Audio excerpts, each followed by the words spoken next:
खुलुमबाय बे समाव बडलेण्ड इंखं टेलिभिजननि स्टुडिअ आं मिथिका नार्जारि दिनै फुंबिलिनि गाहाय रादाबफ्राव दङ।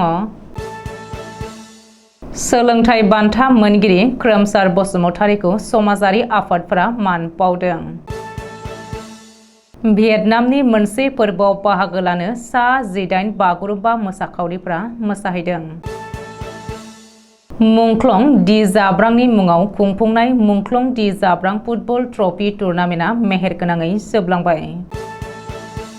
क'क्राझार जिल्लानि सिङाव थानाय रामफलबिल लिखिनाबारि तिनिआलियाव थानाय बिमा लोक्षि मन्दिराव रुपाथि मायथाइ फालिथाय। खैराबारि दख'रा एबसुआ खैराबारि समबाय समिति लिमिटेडनि मावख'आव ताला बन्द खालामनानै होदों। गुजरातनि सुरतआव नखरसेनिनो सा 7 सुबुङा गावसोरखौनो फोथैनानै लादों। धुपधारा थानानि एएसआइ आहमद आलीआ 3,000 घुस लानानै हमजादों। डिमा हासावआव सा 181 DNLA थिउरियाफ्रा आखाइ दैखांदों। दानिया फैदोनि आबुं रादाबाव।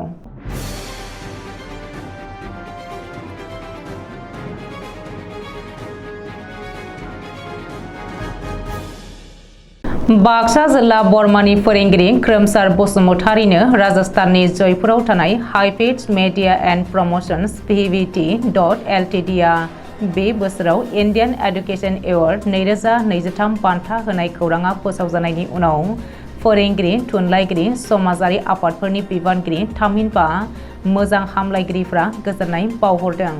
बिब्दिनो बिथां बसुमतारीखौ बरमायाव थानाय न'आव नुजाथि हैनानै बाक्सा जिल्ला दुलाराय बर' फरायसा आफाद, बरमा हालामनि दुलाराय बर' आइजो अनसाय आफाद, बरमा हालाम दुलाराय बर' हारिमु आफाद, बरमा दख'रा दुलाराय बर' फरायसा आफाद आरो बरमा गुदि बर' थुनलाइ आफादनि नेहाथारि गणपति सोरां बर'मोना गांफा गांफायै आर'नाइजों मान बावदों।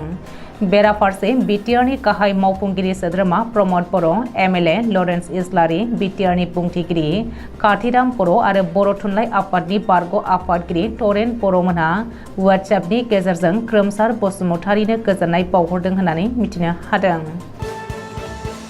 क'क्राझार जिल्लानि रामफलबिलनिफ्राय सा 18 बागुरुम्बा मोसाखावरि हानजाया भियेटनामाव बागुरुम्बा मोसाहैनो थाखाय 27 अक्ट'बर शुक्रबारखालि रवाना खालामदों। भियेटनामाव खुंजानाय नर्थ इस्ट इन्डिया फोरबोआव बाहागो लानानै बर' हारिमुनि मोसानाय बागुरुम्बाखौ मोसानानै दिन्थिहैगोन। दिलीप नार्जारिनि दैदेननायाव भियेटनामनि हो मिन नोगोराव 28 आरो 29 अक्ट'बराव जानाय बे हाबाफारियाव बाहागो लाहैदों बागुरुम्बा मोसाखावरि हानजाया। 15 अक्ट'बरनिफ्राय जागायनानै अन्थाइबारि माया क्लाबनि बानजायनायाव खुंजानाय मुंख्लं दि जाब्रां फुटबल ट्रफी टुर्नामेन्टआ दामनाय देनाय, मोसानाय मुसुरनाय बायदि मेहेरगोनां हाबाफारिनि गेजेरजों जोबनानै थाङो। बे हाबाफारियावनो बिटिआरनि लेङाइ गाहाय मावफुं सोद्रोमा गबिन्द चन्द्र बसुमतारी, EM रन्जित बसुमतारी, MCLA अमर बसुमतारी, UPPLनि गाहाय नेहाथारि राजु कुमार नार्जारिजों लोगोसे देंखोगिरि फुंबिलि बसुमतारी आरो गोबां माननि आलासि बिथांमोना बाहागो लाफैदोंमोन। मख'नो गोनांदि बे जोबथा गेलेनाय बादायलायनायाव काइलाबादा हान्टार्स FC आरो बेनि हेंथायै A2 MRLD FC आ गेलेदोंमोन। जोबथारनाय बुब्लियाव MRLD FC आ 2 गलाव देरहासार जानो हायो। क'क्राझार जिल्लानि सिङाव थानाय रामफलबिल लिखिनाबारि तिनिआलियाव थानाय बिमा लोक्षि मन्दिरा दिनैसिम 25 बोसोर आबुं जाबाय। बेनिखायनो रुपाथि मायथाइ फोरबो फालिथाय हाबाफारि खुंदों। बे रुपाथि मायथाइ फालिथाय हाबाफारियाव इउथ BPFनि इनचार्ज लोगोसे समाज सिबियारि जुबिराज बसुमतारी आरो UPPL दोलोनि राफोद दैदेनगिरि इराग्दाव बसुमतारी लोगोसे ओनसोलनि रायजो राजाफ्रा मैखोमै बाहागो लादोंमोन।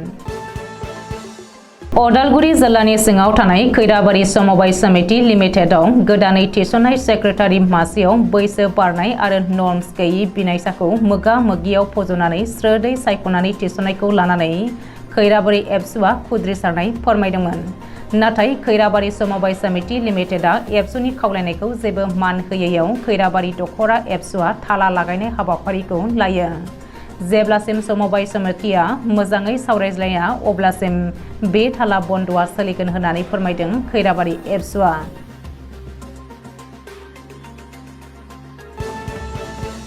गुजरातआव दुखुनांथाव जाथाय सुरत नोगोराव नखरसेनिनो गासै 7 सुबुङा गावसोरखौनो फोथैनानै लादों। थैनायफोरनि गेजेराव 3 उन्दै गथ'फोरबो दङमोन, जायनि बैसोआ 8 बोसोर बैसोनि गाहायाव। मिथिनो हानाय बायदिब्ला शुक्रबारनि हराव जादों बे जाथाया। पुलिसआ जाथायनि बागै जेबो उदिस मोनथ'वाखैब्लाबो नायबिजिरनो लाबाय होननानै मिथिहोदों। गवालपारा जिल्लानि धुपधरा थानायाव खामानि मावनाय एएसआइ आहमद आलिया सनिबारखालि एन्टि कारापसन ब्रान्चनि खैसाराव नांदों।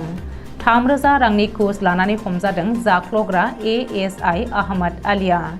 एन्टि कारापसन ब्रान्चनि पुलिसआ केसखौ रेजिस्टार खालामनानै जोबथेसालियाव दैथायहरबाय। दायनिगिरि एएसआइ आहमद आलिखौ सुलुङाव फोरमायथिनाय बायदिब्ला आहमद आलिया मोनसे नखरनि गावजों गाव गोरोबलायैनि केसखौ सुस्रांनानै होनो थाखाय 5,000 रां दाबिदोंमोन आरो उनाव 3,000 रांजोंनो गनायनानै 3,000 रांखौ घुस लादोंमोन।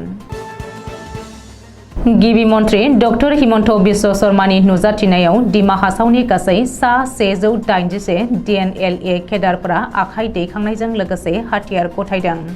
गासै गं 16 एके सिरिजनि राइफलजों लोगोसे गोबां बिबांनि ग्रेनेड आरो गुलि बारुदबो जमा होदों होननानै सुलुङाव फोरमायदों। बे हाथियार गथायनाय हाबाफारियाव दिमा हासावनि सीईएम देबलाल कार्लसा, डीजीपी जीपी सिंह, मन्त्रि आरो गोबां पुलिस अफिसारफोरा नुजाथिदोंमोन। दिनै फुंबिलिनि रादाबा एसेनोसै। गोजोन्थों।